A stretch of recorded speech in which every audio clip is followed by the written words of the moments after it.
علیکہ یا سیدنا یا رسول اللہ وعلی آلک واصحابک اجمعین یا حبیبنا یا نبی اللہ۔ السلام علیکہ ایھا النبی ورحمۃ اللہ وبرکاتہ۔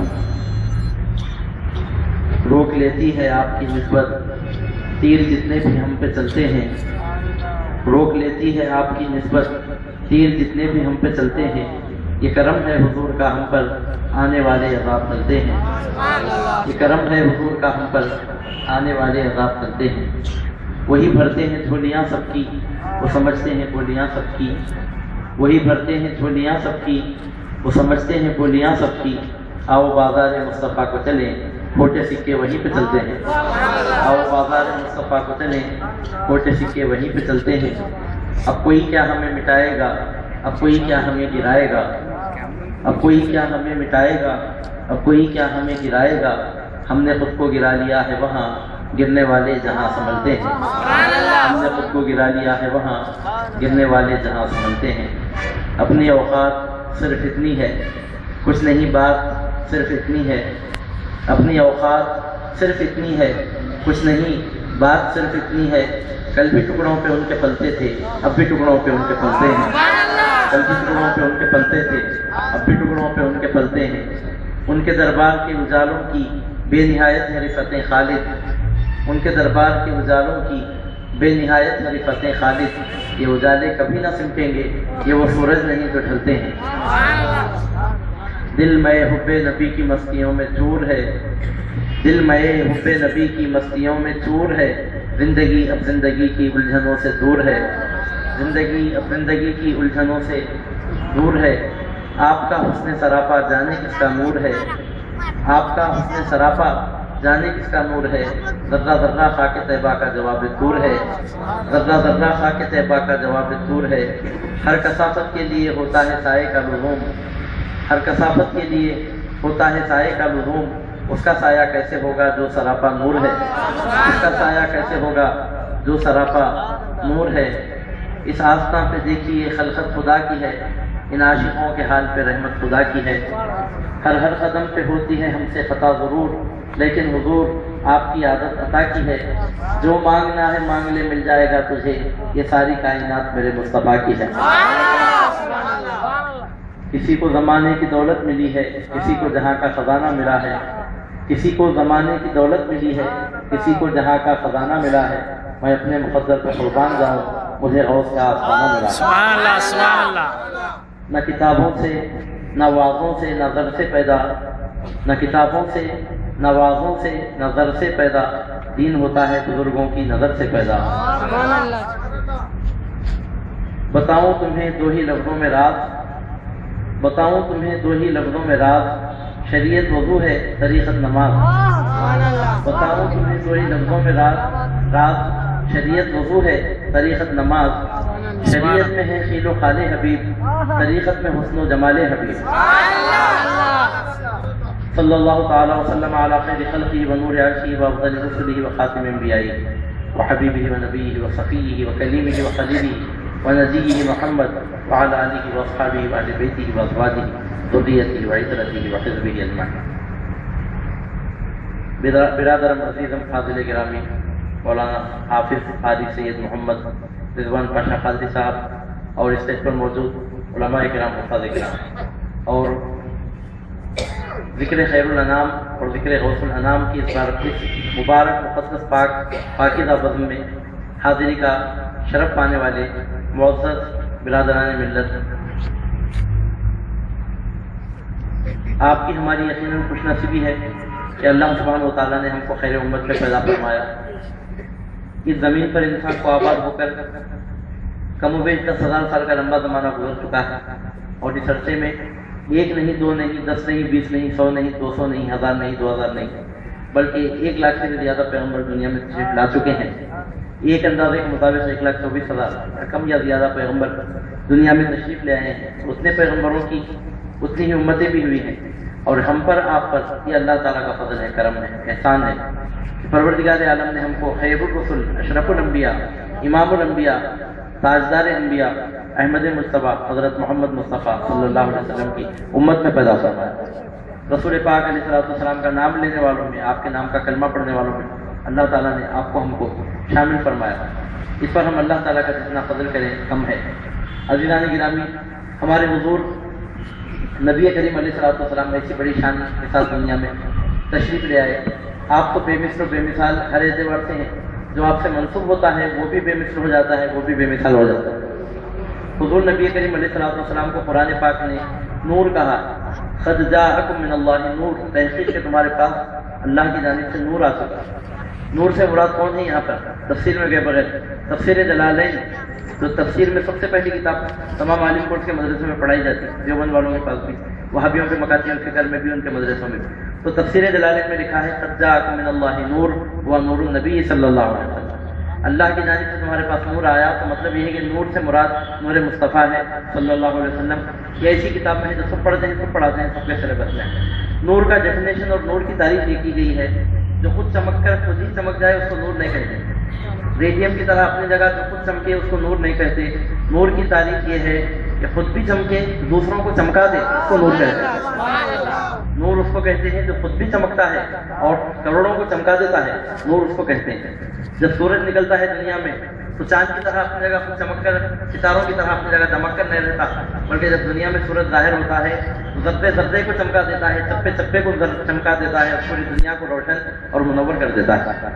سمجھنے کے قابل بات ہے، غور کرنے کا مقام ہے کہ نور مصطفیٰ صلی اللہ علیہ وسلم کی ایک ادنا سی خیرات، ادنا سی چیز پر یہ سورج بنا، تو اس کی چمک دمک کا یہ حال ہے کہ کروڑوں کو، اربوں کو، خربوں کو چمکا رہا ہے، روشن کر رہا ہے، منور کر رہا ہے۔ تو جن کے نور سے یہ سورج بنا، وہ جب روحانی توجہ فرماتے ہوں گے تو کتنوں کو چمکاتے ہوں گے، کتنوں کو منور کرتے ہوں گے، کتنوں کو روشن کرتے ہوں گے۔ تو نور اس کو نہیں کہتے جو خود چمکے اپنی جگہ بیٹھ کر، نور اس کو کہتے ہیں خود چمکے بھی اور کروڑوں کو چمکا بھی دے، نور اس کو کہتے ہیں۔ اور ہمارے حضور نبی کریم علیہ الصلوۃ والسلام کو اللہ تعالیٰ نے نور کہا، اور ایک مقام پر سراج منیر کہا، یا ایھا النبی انا ارسلناک شاہدا ومبشرا ونذیرا وداعیا الی اللہ باذنہ وسراجا منیرا۔ اے نبی، ہم نے آپ کو ہم نے آپ کو بھیجا ہے جن سنانے والا، خوشخبری سنانے والا، ڈرانے والا بنا کر، اور اللہ کی طرف، اللہ کے حکم سے لوگوں کو بلانے والا بنا کر، اور گواہ بنا کر، فلاں فلاں صفتوں کے ساتھ۔ ایک صفت اللہ تعالیٰ اس میں بیان فرماتا ہے سرکار کی، وہ سراجا منیرا، کہ ہم نے آپ کو روشن کر دینے والا سورج بنا کر بھیجا، روشن سورج بنا کر بھیجا۔ تو نور کی تعریف یہ ہے کہ خود بھی چمکے، دوسروں کو بھی چمکائے۔ اور ہمارے حضور نبی کریم علیہ الصلوۃ والسلام نے چمکایا تو ایسا چمکایا، ابو بکر صدیق رضی اللہ تعالیٰ عنہ سامنے آئے، صدیق اکبر بن گئے، عمر آئے تو فاروق اعظم بن گئے، عثمان آئے تو غنی بن گئے، علی آئے تو حیدر کرار بن گئے، حسن و حسین آئے تو جنتی نوجوانوں کے سردار بن گئے، شہیدوں کے سردار بن گئے، فاطمہ الزہرا آئیں تو جنتی عورتوں کی سیادت کا تاج ان کے سر پر سجا دیا گیا، عبد القادر جیلانی ان کے سامنے آئے تو غوث اعظم بن گئے، معین الدین حسن سنجری ان کے سامنے آئے تو غریب نواز بن گئے، سلطان الہند بن گئے، عطائے رسول بن گئے، غریب نواز بن گئے۔ عزیزان گرامی، سورج کی تعریف یہ ہے کہ خود بھی چمکے، سب کو چمکا بھی دے۔ تو مطلب یہ کہ ہمارے سرکار پاک علیہ الصلوۃ والسلام خود گنبد خضرا میں چمک رہے ہیں، ایسی بات نہیں ہے، وہ تو چمک ہی رہے ہیں۔ سورج کی تعریف یہ کی گئی ہے کہ خود چمک کر دوسروں کو چمکائے، تو مطلب یہ ہوا کہ ہمارے سرکار کی شان وہ ہے کہ خود تو گنبد خضرا میں چمک رہے ہیں، غوث اعظم کو بغداد میں چمکا رہے ہیں، غریب نواز کو اجمیر میں چمکا رہے ہیں، سرکار لاہوری کو کرنول میں چمکا رہے ہیں، محبوب الہی کو دلی میں چمکا رہے ہیں، خواجہ رحمۃ اللہ کو رحمت آباد میں چمکا رہے ہیں۔ مطلب یہ کہ ایک مقام پر رہ کر دوسروں کو بھی چمکا دے، یہ نور کی تعریف ہے۔ اور ہمارے حضور پاک علیہ الصلوۃ والسلام سے بڑھ کر نور کا اطلاق کسی پر ہو نہیں سکتا اللہ کے مخلوق میں۔ تو آپ نے کتنوں کو چمکایا، کس شان سے چمکایا، اسی لیے کہنے والے کو کہنا پڑا کہ جس طرف چشمے محمد کے اشارے ہو گئے، جتنے ذرے سامنے آئے ستارے ہو گئے، جس طرف چشمے محمد کے اشارے ہو گئے، جتنے ذرے سامنے آئے ستارے ہو گئے۔ اور اسی لیے امام اہل سنت شاہ احمد رضا خان بریلوی فرماتے ہیں، چمک تجھ سے پاتے ہیں سب پانے والے، میرا دل بھی چمکا دے چمکانے والے۔ حضور نبی کریم علیہ الصلوۃ والسلام نے ایک کو نہیں چمکایا، دو کو نہیں چمکایا، ہزاروں کو نہیں چمکایا، لاکھوں کو نہیں چمکایا، کروڑوں کو نہیں چمکایا، اربوں کو، خربوں کو، خربوں کو نہیں چمکایا، ملین بلین ٹریلین اب سلین، وہ کیا کیا بولتے ہیں آپ بولیے، جہاں گنتیاں ختم ہو جاتی ہیں، اربوں خربوں کے بعد خربوں بولیے، اور کیا کیا بولنا چاہتے ہیں آپ بولیے۔ تو مطلب یہ کہ جہاں گنتی ختم ہو جائے، اعداد و شمار ختم ہو جائے، جہاں پر کوئی کسی انسان کی عقل کام نہ کر سکے، فیضان محمد رسول اللہ وہاں تک پہنچتا ہے، اس حد تک پہنچتا ہے۔ جبریل کے پر جہاں ڈلتے ہیں سرکار پاک علیہ الصلوۃ والسلام وہاں تک پہنچتے ہیں۔ ابھی چند دن پہلے ایک چھوٹی مثال اس بات کو آسانی کے ساتھ سمجھنے کے لیے میں آپ کے سامنے عرض کیا تھا ابھی، تو آپ کے سامنے بھی عرض کر رہا ہوں سرکار کی فیض رسانی کے تعلق سے کہ شیخ ساجد رحمۃ اللہ علیہ فرماتے ہیں، سمجھانے کے واسطے مثال دیتے ہیں ذرا جلدی سمجھ میں آنا بات اس واسطے۔ تو شیخ ساجد رحمۃ اللہ علیہ فرماتے ہیں کہ ایک مرتبہ ایسا ہوا کہ ایک چونٹی ایک بہت بڑے برف کے پہاڑ پر ایک مکڑی کے سامنے نظر آنے لگی۔ ایک بہت بڑا برف کا پہاڑ تھا، اس کے اوپر ایک مکڑی دیکھتی کیا ہے کہ ایک چوٹی ہے۔ مکڑی کو حیرت ہوئی کہ زمین پر رہنے والی چوٹی اتنے اونچے پہاڑ پر کیسے پہنچ سکی۔ یہ بات تو طے ہے کہ برف کے پہاڑوں کے جیسے ٹھنڈے مقام پر چونٹی پیدا تو نہیں ہو سکتی، انہیں پیدا تو گرم مقام پر ہی چاہیے، یہ بات تو پکی ہے۔ اب فریج میں اگر کسی چونٹی کو لے جا کے چھوڑے تو زندہ رہ سکتی ہے، تو چونٹی ایک ایسی مخلوق ہے گرم مقام پر پیدا ہوتی ہے۔ تو شیخ ساجد کے فرمانے کا مطلب یہ ہے کہ مکڑی نے جب برف کے پہاڑ پر دیکھا چونٹی کو تو مکڑی کو حیرت ہوئی، بولنے لگی تھی چونٹی تو کہاں، یہ بلند و بالا برف کا پہاڑ کہاں، تو یہاں تک کیسے پہنچی؟ یہ بات تو طے ہے کہ تم یہاں کی پیدائش تو تیری نہیں ہے، تو یہاں کی بال تو نہیں ہے، تیری پیدائش تو دوسرے مقام کی ہے، تو گرم مقام پر پیدا ہوئی، اتنے اونچے مقام پر تو کیسا پہنچ گئی آخر؟ کیونکہ تیری جو چلنے کی رفتار ہے، تیری جو چال ہے، تیری جو چلنے کا انداز ہے، زندگی بھر بھی اگر تو چلی تو اتنی بلندی پر نہیں پہنچ سکتا۔ مطلب بہت بڑے اونچے پہاڑ پر آپ سمجھائیے کہ ہمالیہ پہاڑ کی بلندی پر پہنچ گئی، ایسا ایک بہت بڑے اونچے مقام پر۔ تو اس سے مخاطب ہو کر مکڑی نے کہا زندگی بھر بھی اگر تو چلتی رہے تو تیری عمر ناکافی ہے یہاں تک پہنچنے کے لیے، بتا تو صحیح اس اونچے مقام پر تو کیسے پہنچ گئی؟ تو شیخ سعدی فرماتے ہیں چونٹی نے مکڑی سے کہا بات تمہاری سچی ہے، زندگی بھر بھی اگر میں چلتی تو حق بات یہ ہے کہ یہاں تک نہیں پہنچ سکتی تھی، مگر تم کو معلوم ہونا چاہیے کہ میں یہاں چلتے ہوئے نہیں پہنچی۔ پھر کیسا پہنچی؟ تو چونٹی بولنے لگی ایک باز پرندہ ایک شاہین زمین پر آ کر بیٹھا ہوا تھا، میں نے جب شاہین کو زمین پر بیٹھے ہوئے دیکھا تو اسی موقع کو غنیمت جانا، اسی لمحے کو غنیمت جانا، جا کر خاموشی کے ساتھ غیر محسوس طریقے سے میں نے شاہین کے قدموں کو پکڑ لیا۔ بول رہی ہے کہ میں نے شاہین کے قدموں کو پکڑ لیا۔ جب شاہین پرندے نے اونچی اڑان بھری تو میں اس کے قدموں کو پکڑ میں بھی اونچائی پر پہنچنے لگی۔ جب یہاں پر وہ شاہین جب آ کے برف کے پہاڑ پر بیٹھا تو میں اس کے قدموں سے جدا ہو کر اب یہاں بیٹھ کر دنیا کو دیکھ رہی ہوں اور اللہ کی پیدا کی حسین و جمیل دنیا کے حسن و جمال سے لطف اندوز ہو رہی ہوں۔ تو مکڑی بننے لگی چونٹی بات تو بڑے پتے کی کر رہی ہے، چھوٹی ہے مگر بات تو بڑے پتے کی کر رہی ہے، تو زندگی بھر اگر چلتی تو اس مقام تک نہیں پہنچ سکتی، شاہین کے قدم پکڑ کر تو جہاں تک پہنچ گئی۔ عزیزان گرامی، شیخ سعدی رحمۃ اللہ علیہ مثال کو سمجھانے کے لیے لکھتے ہیں، بتانا چاہتے ہیں کہ جب چونٹی کے جیسی حقیر مخلوق جب شاہین کے قدم پکڑ لیتی ہے تو اس بلندی پر پہنچتی ہے، تو جب حضرت صدیق اکبر نے محمد الرسول اللہ کے قدموں کو پکڑا تو کہاں تک پہنچے ہوں گے؟ حسن بصری نے مولا کائنات علی مرتضیٰ کے قدموں کو پکڑا تو کہاں تک پہنچے ہوں گے؟ امیر خسرو نے محبوب الہی کے قدموں کو پکڑا تو کہاں تک پہنچے ہوں گے؟ شیخ علی خسری نے سرکار لاہور علی کے قدموں کو پکڑا تو کہاں تک پہنچے ہوں گے؟ بات سمجھنے کی ہے، ایک حقیر پرندہ باز جب اس کے قدموں سے چونٹی وابستہ ہوتی ہے، زندگی میں جو رفتار ناممکن ہے وہاں تک پہنچ جاتی ہے، تو اللہ سبحانہ و تعالیٰ کے مقرب بندوں کے قدموں سے جو چمٹ جاتا ہے اس کی پہنچ کہاں تک ہوتی ہے؟ اللہ اللہ کہے جانے سے اللہ نہ ملے، اللہ والے ہیں جو اللہ سے ملا دیتے ہیں۔ تو عزیزان گرامی، اگر ایسے ہی اللہ اللہ بولتے بولتے اللہ تعالیٰ تک پہنچنا ممکن ہوتا تو پھر رسول پاک علیہ السلام کو دنیا میں بھیجا کیوں جاتا؟ 1,24,000 پیغمبروں کو دنیا میں کیوں بھیجا جاتا؟ کم و بیش اتنے سارے پیغمبروں کو دنیا میں بھیجنے کی ضرورت کیا ہوتی؟ اللہ بولنے سے اگر اللہ مل جاتا تو پھر یہ سب ہونے کی ضرورت کیا تھی؟ اللہ ضرور ملتا ہے لیکن کب ملتا ہے؟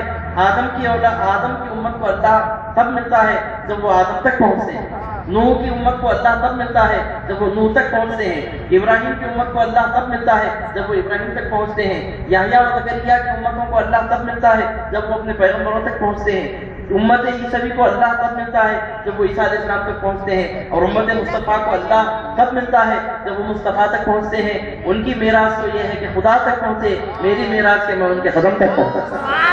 ان کی میراث تو یہ ہے کہ خدا تک پہنچے، میری میراث کہ میں ان کے قدم تک پہنچا۔ تو عزیزان گرامی، بات یہاں پر فیض نبوت کی آ رہی ہے، بات یہاں پر فیض رسالت کی آ رہی ہے۔ اسے پتا چلتا ہے کہ اللہ سبحانہ و تعالیٰ نے ہمیشہ اللہ تعالیٰ کی دائمی سنت رہی، دائمی سنت مطلب کبھی یہ سنت بدلی نہیں کبھی، اللہ تعالیٰ کی دائمی سنت یہی رہی تمام پیغمبروں کی، سب قوموں کے واسطے، تمام علاقوں کے سب لوگوں کے واسطے، پیغمبروں کے ذریعے ہی اللہ سبحانہ و تعالیٰ نے لوگوں کو اپنی طرف بلایا ہے۔ اگر اللہ تعالیٰ پیغمبروں کو بھیجے بغیر دوسرے ذریعے سے اگر بلاتا تو سب کہیں جا کر بات الگ ہوتی، لیکن ایسا کبھی نہیں ہوا۔ اللہ تعالیٰ نے جتنی قوموں کو اپنی طرف بلایا ہے پیغمبروں کے ذریعے بلایا۔ قرآن میں اللہ تعالیٰ ارشاد فرماتا ہے وَمَا كُنَّا مُعَذِّبِينَ حَتَّى نَبْعَثَ رَسُولًا، ہم کسی کو عذاب اس وقت تک نہیں دیتے جب تک کہ اس میں ایک رسول کو نہیں بھیج دیتے۔ ایک مقام پر ارشاد ہوتا ہے لکل امت رسول، ہر قوم کے لیے ایک رسول ہوتا ہے۔ قرآن میں ایک مقام پر ارشاد ہوتا ہے لکل قوم ہاد، ہر قوم کو ایک ہدایت دینے والا ہوتا ہے۔ اس قسم کی آیتیں ایک جگہ دو جگہ نہیں کئی جگہ قرآن پاک میں آئی، جس سے پتہ چلتا ہے کہ انسان کو خدا تک پہنچانے کے لیے انسان ہی کی ضرورت پڑتی ہے۔ عرب کے کافروں نے کہا تھا کہ اگر پروردگار عالم ہم تک اپنا پیغام بھیجنا ہی چاہتا فرشتوں کے ذریعے کیوں نہیں بھیجا؟ لولا انزل علینا ملک، ہم تک کوئی فرشتہ کیوں نہیں آیا جو اللہ سبحانہ و تعالیٰ کا پیغام ہم تک پہنچا سکتا؟ تو اللہ سبحانہ و تعالیٰ فرماتا ہے اگر ہم فرشتے کو بھی بھیجتے تو اس کو بھی اس کی اصلی شکل میں نہیں بھیجتے، اس کو بھی انسان بنا کر دنیا میں بھیجتے۔ قرآن کی آیت مبارکہ سے پتہ چلتا ہے کہ اللہ تعالیٰ یہ چاہتا ہے کہ انسان کو خدا تک پہنچانے کا فریضہ جبرائیل و میکائیل انجام نہ دیں، انسان ہی انجام دیں۔ اللہ تعالیٰ کی یہی مرضی۔ اگر ہم فرشتے کو بھی بھیجتے تو اللہ تعالیٰ فرماتا ہے اس فرشتے کو بھی ہم انسان کا روپ دے کر بھیجتے، انسان کی شکل دے کر بھیجتے، انسان کا پیکر دے کر بھیجتے۔ فرشتہ بھی اگر انسانوں کی ہدایت کے لیے آتا تو انسان ہی بن کر آتا، انسان کی شکل میں ہی آتا۔ تو عزیزان گرامی، جو لوگ انسان کے نام سے بہکتے ہیں، انسان کے نام سے جو لوگ دھوکہ کھاتے ہیں، بشر کے لفظ سے جو لوگ غفلتوں میں پڑتے ہیں، ان کو معلوم ہونا چاہیے یہی وہ بشر ہے، یہی وہ انسان ہے، یہی وہ آدمی ہے، اور یہی وہ انسان ہے جو بندے کو خدا تک پہنچاتا۔ خدا کا پتہ ہمیشہ بندوں نے ہی، انسان کو خدا کا پتہ ہمیشہ انسان ہی نے دیا ہے۔ انسان سے ہی انسان کو خدا کا پتہ ملتا ہے اور دوسرے ذریعے سے نہیں ملتا۔ حد تو یہ ہے کہ نبیوں کا خلاصہ جن کو کہیے، کائنات کا خلاصہ جن کو کہیے، نور الانوار جن کو کہیے، سر الاسرار جن کو کہیے، کائنات کا خلاصہ بلکہ کائنات کا مصدر و مرجع جن کو کہیے، کائنات کا مبدا جن کو کہیے، وہ بھی جب دنیا میں تشریف لے آئے تو آمینہ کی گود میں کھیلتے ہوئے عبداللہ کے بیٹے بن کر آئے، حلیمہ کا دودھ پی کر بتاتے۔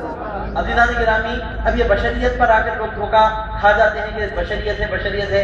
اے بشریت کو دیکھنے والوں، بشریت کے نام پر دھوکہ کھانے والوں، اتنا بھی تو یاد رکھو یہی وہ آمینہ کی گود میں کھیلنے والا، یہی وہ حلیمہ کی بکریاں چرانے والا ہے کہ جب معراج کی رات ساتوں آسمانوں سے جبریل امین علیہ السلام آگے بڑھے، لوح محفوظ کا مقام آیا تو شیخ سعدی رحمۃ اللہ علیہ کے الفاظ میں جبریل امین علیہ السلام یوں گویا ہوئے اگر یک سرے موئے برتر پرم فروغ تجلی بسوزت پرم، اگر میں یہاں سے بات کے برابر بھی آگے بڑھوں تو صفات کی تجلیات ربانی کی وجہ سے میرے پر جل کر راہ بن جائے۔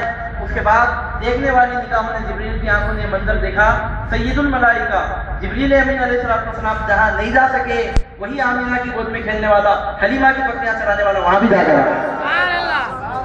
ایک حیثیت اگر دیکھیں گے تو دھوکہ ہی ہوگا، دو حیثیتیں اگر دیکھیں گے تو فرشتوں کی طرح سجدہ کرنے لگیں گے عظمت محمد رسول اللہ کے سامنے، مطلب دل سجدے میں جھک جائے گا اور حضور نبی کریم علیہ السلام کی شان اور آپ کی عظمت سمجھ میں آئے گی۔ عزیزان گرامی، ایک بات یا دو بات ایسی ہو تو کوئی عجیب بات بول سکتے ہیں، کوئی اتفاق بول سکتے ہیں، ایسا کبھی نہیں ہوا کہ کبھی ایک آدھ مرتبہ ایسا ہوا، ایسا نہیں ہوا۔ جتنے پیغمبروں، جتنے قوموں کو اللہ تعالیٰ نے ہدایت دیا صرف انسانوں کے ذریعے دیا، یہاں تک کہ پھر جب ہمارے حضور نبی کریم علیہ السلام کی باری آئی تو سرکار کے سر پر ختم نبوت کا تاج سجایا گیا۔ اب یہاں پہنچ کر ایک سوال یہ پیدا ہوتا ہے، آج ہمارے سرکار پاک علیہ السلام کو اس دنیا سے بظاہر تشریف لے جا کر دنیا سے پردہ فرما کر 1400 سال سے زائد کا عرصہ ہو چکا ہے، پکی بات ہے، بالکل ظاہر سی بات ہے۔ اتنا لمبا زمانہ گزرا تو پھر اب کون انسان پیغمبر آ رہا ہے جو انسانوں کو راہ راست پر لگا رہا ہے؟ یہ بات ہم انشاءاللہ آپ کے سامنے ابھی تھوڑی دیر میں عرض کریں گے۔ یہ بات تو طے ہے کہ صرف تنہا کتاب انسان کو خدا تک پہنچانے کے لیے کافی نہیں ہو سکتی۔ ویسا اگر صرف کتاب ہی اللہ تعالیٰ کو، انسان کو اگر اللہ تعالیٰ تک پہنچانے کے لیے کافی ہوتی، پھر صرف کتابوں کو اللہ سبحانہ و تعالیٰ دنیا میں بھیج دیتا۔ اسی بات کو کسی کہنے والے نے یوں کہا کہ تو نے پی کتابوں سے، میں نے پی نگاہوں سے، فرق ہے بہت باعث تیرے میرے پینے میں۔ 73 کے 73 صرف کتابیں پڑھتے ہیں، کتابیں پڑھنے کا ان کو دعویٰ ہے، ان کے پاس کتابیں ہیں، یہ موٹی موٹی کتابیں ہیں۔ 73 فرقے ہوئے اسلام میں، 72 جہنم میں جانے والی، ایک جنت میں جانے والی جماعت ہے، باقی 72 جہنم میں والے فرقے، سب کے سب کتابیں پڑھتے ہیں، ہر ایک کے پاس کتاب ہے، کتاب سب پڑھتے ہیں مگر گمراہ ہے، اور اہل سنت و جماعت بھی کتاب پڑھتے ہیں، حق پر ہے۔ تو فرق کیا ہے؟ وہ سب 72 کے 72 فرقے کتابوں سے پڑھتے ہیں، اور اہل سنت و جماعت کا کمال یہ ہے، اللہ تعالیٰ کا ان پر فضل یہ ہے کہ یہ کتابوں سے بھی پڑھتے ہیں، غوث اعظم کی خواجہ اجمیری کی نگاہوں سے بھی پڑھتے ہیں۔ کتابوں سے پینے والا بہک سکتا ہے، نگاہوں سے پینے والا ہرگز نہیں بہک سکتا۔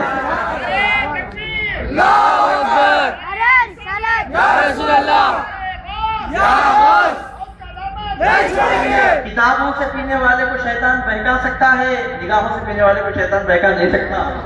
اللہ سبحانہ و تعالیٰ کو ٹھیک مانتے ہیں۔ اب دلیلہ ثبوتوں کی جب بات آتی ہے، آپ توحید کے دلیلہ اگر قائم کرتے ہیں تو کیا مشرکوں کے پاس شرک کے دلیلہ نہیں ہے؟ سمجھے آپ، ایک فرقہ تو ایسا بھی ہے کہ جو خدا کے وجود کا ہی انکار کرتا ہے، ان کے پاس اس کی بھی دلیلہ نہیں۔ اب ایسا دلیلہ ثبوتہ بڑے تو کس کے پاس نہیں ہے، دلیل کس کے پاس نہیں ہے، ثبوت کس کے پاس نہیں ہے۔ اچھے لوگ اچھائی کے لیے دلیل پیش کرتے ہیں، برے لوگ برائی کے لیے دلیل پیش کرتے ہیں، اور یہی دلیلوں اور ثبوتوں سے تو وکیل کیا کرتے ہیں کہ مظلوم کو ظالم ثابت کر دیتے ہیں، ظالم کو مظلوم ثابت کر دیتے ہیں، جو حق پر ہے اس کو باطل ثابت کرتے ہیں، جو باطل پر ہے اس کو حق پر ثابت کرتے ہیں۔ پیدا ہوئے وکیل تو شیطان نے کہا تو آج ہم بھی صاحب اولاد ہو گئے۔ یہ معاملہ ہوتا ہے کہ ان کے پاس دلیلوں کی ثبوتوں کی کمی نہیں ہے، کون حق پر ہے کون باطل پر ہے کچھ بھی نہیں۔ جس کا وکیل پڑا انہیں جیتا، ڈاکو اگر بھی چھوٹ گیا، اور جس کا وکیل کمزور انہیں کام سے گیا، حق پر بھی رہا تو سزا پا گیا۔ تو عزیزان گرامی ایسا ہوتا ہے۔ دلیلوں ثبوتوں کے بارے میں ایک بات ہے، دیکھیے میں آپ کے سامنے ایک بات عرض کرتا ہوں کہ دلیل اور ثبوت سے ہم بچ نہیں سکتے، کیونکہ اللہ تعالیٰ نے دلیلہ دیا، ثبوتہ دیا، مگر اس کی بھی ایک حد ہے، اس کی بھی ایک لمٹ ہے۔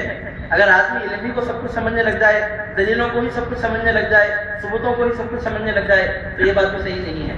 اور ویسے بھی یہاں پر ایک نقطہ میں آپ کے سامنے اس مقام پر رک کر ایک بات عرض کرتا ہوں، یہ وہ مقام آتا ہے جہاں یہ ماننے پر مجبور ہونا پڑتا ہے کہ سب کچھ ہوتے ہوئے بھی مرضی صرف ایک ہی چل رہی ہے، پروردگار عالم کی مرضی چل رہی ہے۔ اور اکثر میں چھوٹے بچوں کو جب دیکھتا تو بہت پریشان ہوتا ہے، کچھ عرصہ پہلے تک باتیں ایسی ہوتی ہیں جو انسان کے وجود پر ایسی تاریخ ہوتی ہیں کہ انسان اس کو فراموش نہیں کر سکتا۔ چھوٹے بچے جب چلتے ہیں سیڑھیوں کے پاس سے ادھر سے ادھر سے، میں اکثر دیکھتا تھا اور دیکھ کر ہمیشہ دل میں خیال پیدا ہوتا تھا کہ گر گئے اگر تو پھر مر جائیں گے بچے، کچھ بھی نہیں گا ایسا۔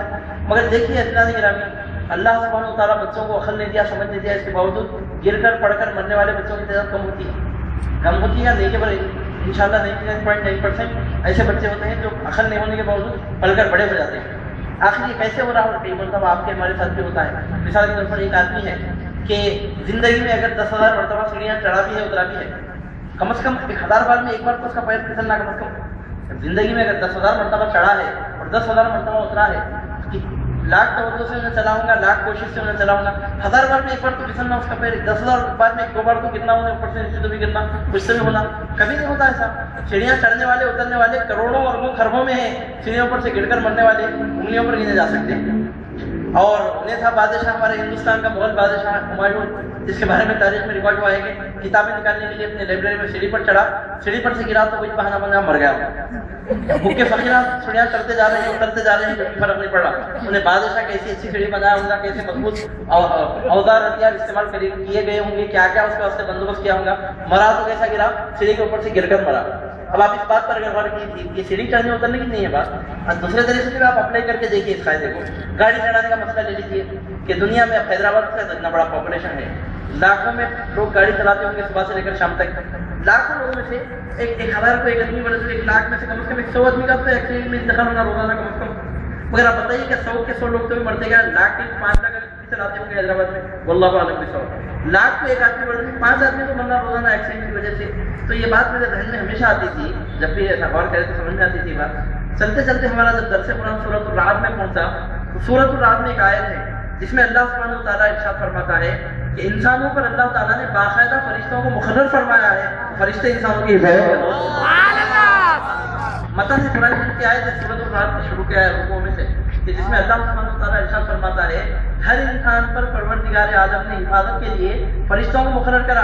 یہ دیکھے جب سے ڈر ختم ہو گیا، ہمارے بھی کمرے اوپر ہے، ہمارا بھی بچہ ہے، ہماری بھی بچی ہے، ہمارے بھی گھر میں بچے جاتے ہیں سیڑھیوں کے قریب، جب بھی بچے سیڑھیوں کے قریب ایک ڈر ہوتا تھا کہ کہاں گر جاتے ہیں کیا ہوتا ہے، کہاں گر جاتے ہیں کیا ہوتا ہے۔ یہ آیت پڑھے جب سے ڈر ختم ہو گیا ہمارے کو، کیونکہ اگر بچہ گر کر مرنے کی، اگر بچہ گر کر مر جانے کی صلاحیت رکھتا ہے تو پروردگار عالم اپنے فرشتوں کے ذریعے وہ گر کر مرنے والے کو گرنے سے محفوظ رکھنے اور بچانے کی ذمہ داری قبول فرماتا ہے۔ اللہ تعالیٰ ذمہ داری قبول فرماتا ہے۔